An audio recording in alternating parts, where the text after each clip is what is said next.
Talaga ba? Totoo ba yun? Hoy, anong ginagawa nyo dito? Alam mo ba, Junjun, na pinag-uusapan ka nila Ha? Ano yung pinag-uusapan nyo?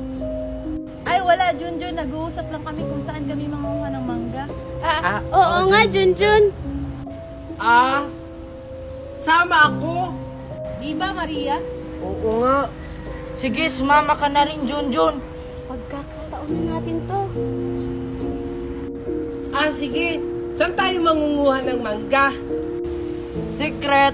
Basta, sumama ka na lang sa amin. Ganun ba? Sige, tara. Sige, tara na. Basta alam niyo na yung plano, ha? Hala, parang nakakatakot naman si Lola. Kaya mo yan. Ikaw na, Maria. Sige, kakayanin ko. Oh, ikaw, Iha. Ano ang iyong pangalan, tsaka ano ang iyong award? Ako po si Chichay. Ang award ko po ay perfect attendance. Ito po yung patunay, tignan nyo. Alam nyo ba, Lola, kahit nagkakasakit ako, pumapasok pa rin ako sa school. Tsaka ako po yung Guinness World Record sa perfect attendance namin. Okay na, tama na. Oh. Ito na yung... Wow! Thank you, Lola! Uy, ikaw pala yung Maria. Black na sa'yo. Next! Oh, ikaw naman, Iha. Anong pangalan mo? Tsaka ano yung award mo? Ako po si Maria. Tapos yung award ko po ay Best in... Hala, ano nga yun? Parang is yun Best in Science po. Totoo ba yan? Bakit hindi ka sigurado sa iyong award? Sorry po Lola kasi kinakabahan po kasi ako, natatakot po kasi ako. Huwag kang matakot. Hindi naman ako nangangain. Sige, ito ang tanong ko. Ano ang pinakamalaking planet? Ulo, yung mundo niya po kasi malaki yun. Ikaw talagang bata ka. Oh, ito para sa'yo. Wow! Kaparehas kay Junjun tsaka Mimay. Salamat po! Ang pagkain na yan ay para talaga sa inyo. Dahil kayo ay mga sakim at sinungaling. Kahit wala naman talaga kayong award. At dahil dyan, paparusahan ko kayo.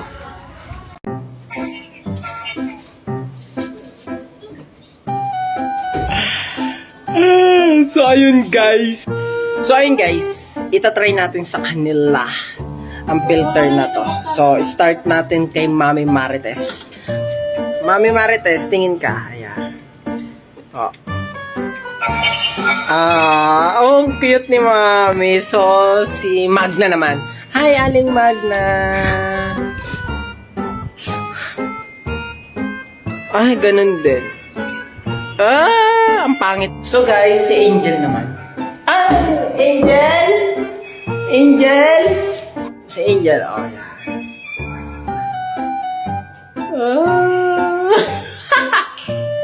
Hala, si Tito Nestor naman. Tito Nestor! Filter ngayon.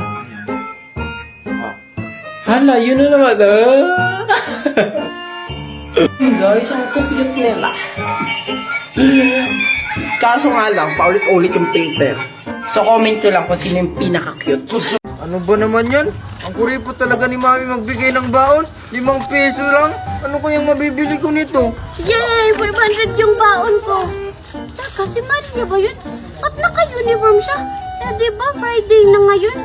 Bahala na nga lang. Pupuntahan ko na lang siya. Sasabay na lang kami papunta ng school. May mabibili ko nito. Hoy, Maria! Hintayin mo ko! Oh, Mimay, papasok ka ba? Bakit hindi ka naka-uniform? Siyempre, papasok ako. Di ba magsisibilyan tayo kasi Friday? Friday daw ngayon. Yung ibis pa lang kaya ngayon.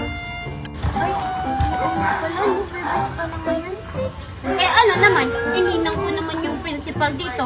Tingnan mo, Maria. 500 yung baon ko. Grabe, ang laki naman ng baon mo, Mimay. Sa akin 5 piso lang. Oh, Mimay, Maria, andito pala kayo. Tara, sabay na tayong pumasok. Tignan mo, Junjun. Ang laki ng baon niya, 500. 500 lang yung baon niya. Tingnan mo, Maria at Mimay. Oh, ang dami kong baon. Wala, oo nga. Ang dami naman yan, Junjun. Saan yan galing? Siguro kinupit mo yan, oh. Oo nga, Junjun. Hindi ko kaya to kinupit. Dahil lang to sa pagla-live ko. Kaya marami akong baon at pera. At hindi na rin ako humihingi kay mami. Ha? Pagla-live? Paano ba yan? Turuan mo naman kami, Junjun, para di na rin kami humingi ng baon sa mami namin. Oo nga, Junjun. Turuan mo naman kami. Tignan mo, 5 piso lang yung baon ko. Sige na nga, tuturuan ko na lang kayo.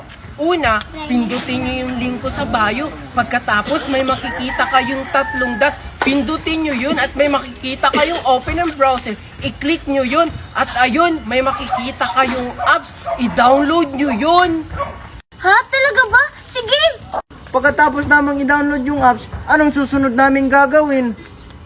Pagkatapos nyo i-download, pwede na kayong gumawa ng account at pwede nyo yung i-connect sa Facebook nyo at cellphone number nyo. At ayun, pwede na kayong mag-live araw-araw at kumita ng malaki.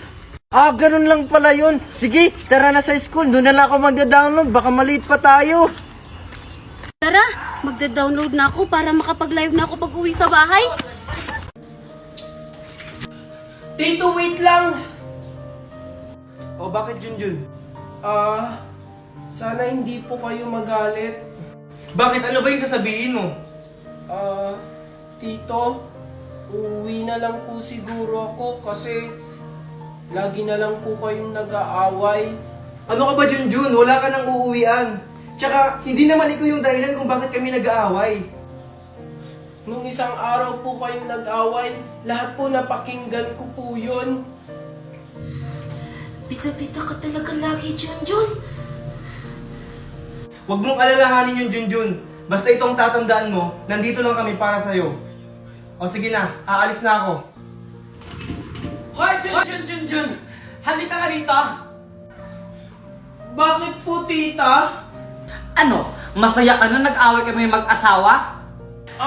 Hindi ko rin naman pong ginustong mag-away kayo. Nagsabi lang naman po ako ng totoo. Di ba ayan yung gusto mo? Yung sirain mo yung pamilya namin? Oo nga! At dahil sa'yo, nalaman ni Daddy na nagsisinungaling ako! Itong bagay sa'yo!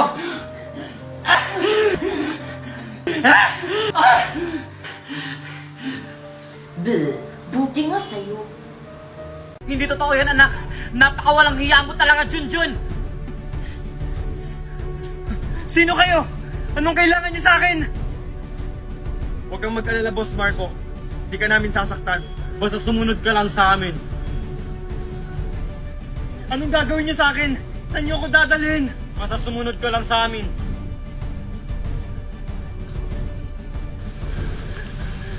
Junjun?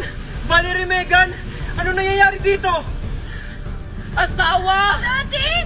Ang sagradong anak mo lang naman ang kumidnap sa'yo! Totoo ba yun, Junjun? Na ikaw yung may kakagawan neto? Oo, Papa. Ako ang nagpakidnap sa'yo dahil gusto ko lang ilayo kayo sa babaeng yan. Alam niyo ba, Papa, habang nagsasama kayo ni Tita Valerie, may iba siyang lalaki.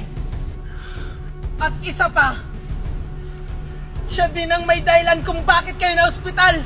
Nilason ka niya, Papa. Hindi totoo yan, Marco! Dahil sinungaling siya! Dahil alam mo naman na magaling siya gumawa ng kwento dahil isa siyang pulube! Bitawan niyo ako! Hindi ko na alam kung sino yung paniniwalaan ko sa inyo! Ako, Papa. Ako! Ako paniwalaan mo dahil ako ang asawa mo! Ako, Papa, dahil may ebidensya ako. Mga anak, baba na kayo! Baka balik pa kayo sa school! Eto na po, Mami! Megan! Coco, bilisan nyo! Eto na po! O tara na! Ihatid ko na kayo sa school. Ready na yung pagkain nyo.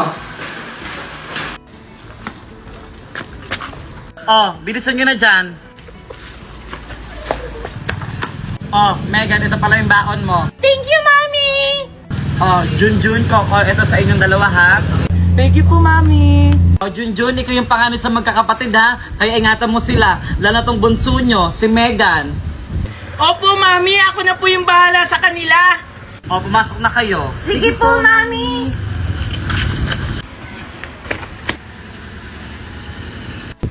Ganda talaga ni Valerie. Hi, Valerie!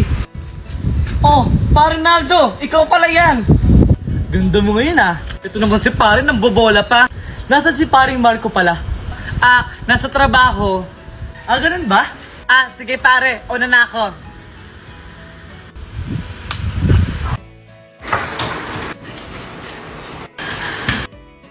Mommy, Daddy, tingnan nyo! Wala na ako sa quiz kanina! Wow, ang galing naman ng bunso namin. Manang-mana ka talaga sa akin. Ako din, Mami, Daddy! Ako po yung ayos sa exam namin! Ako din, Mami. Tingnan mo, perfect score ako sa exam namin. Ano? Hindi pa ba kayo babangon dyan? Para walang pupuntahan na. Yes! Today's the day! Kuya, gising na! Wait lang, 5 minutes pa! Mama, si Kuya ayaw gumising! Huwag na yan isama! Ito na nga, babangon na nga! Mami, ready na ako! Maaasa na yung puting damit ko dito! Yun pa naman yung susuotin ko! Ayun na nga sinasabi ko, dapat kagabi pa inanda. Hala! Basahan pala ng assignment ngayon! Wala pa akong sagot! Sabi ni Ma'am sa isang araw pa yung... Ayan! Kung kagabi mo pa yung ginawa, edi sana tapos na yan! Kung kailan naalis tayo? Ano ba kasi assignment mo, Megan? Ito, Mat! Ang hirap-hirap pa naman ito! Mat? Ay, pass! Ma! Mat daw! Baka alam mo! Ha, Mat? Di ka naman siguro babagsak dyan, Megan? 50% to sa grades namin, Ma! Akin na ako na magsasagot para mat lang hindi pa alam. I-open mo lang ang iyong CC at pindutin ang camera, picturean mo lang ang math problem mo at ilang segundo lang lalabas na ang sagot. Ganyan lang kadali ang CC, kaya ano pang hinihintay nyo? I-download nyo na. Malaking tulong ito sa schoolworks nyo, lalo na sa research. I-type nyo lang ang gusto nyong topic sa research at bibigyan na kayo ng magandang sagot. Kaya si CC ang sagot sa problema nyo sa schoolworks. O ayan, tapos na! Wow! Ang bilis naman, Kuya Junjun! Hindi ko na matalino. Siyempre, gumamit ako ng CC app. Hindi nyo alam yun? Ano ba naman yan? Gamitin nyo na rin yung CC app para hindi na kayo mamroblema sa schoolworks nyo. Ano, dyan na lang kayo? Huwag na lang kaya kayo sumama. Bilisan nyo na dyan! Eto na nga! Eto na po! Bilisan nyo dyan. Hala, 1 oras na lang. Ilang oras ba biyahe papuntang airport? Hala, ikaw driver, hindi mo alam. Kayo alam nyo ba? Ako mami, alam ko. Itatanong natin kay Sisi. Ilang oras ang biyahe mula May Kawayan, Bulacan papuntang Manila International Airport? Ang biyahe mula May Kawayan, Bulacan papuntang Manila International Airport ay humigit kumulang 1 oras at 59 minuto kung gagamit ka ng bus at tren. Wow, ang galing naman yan, anak. Ano? 1 hour and 15 minutes? Wala, may 1 minuto na lang tayo. Bilisan nyo! Wait lang!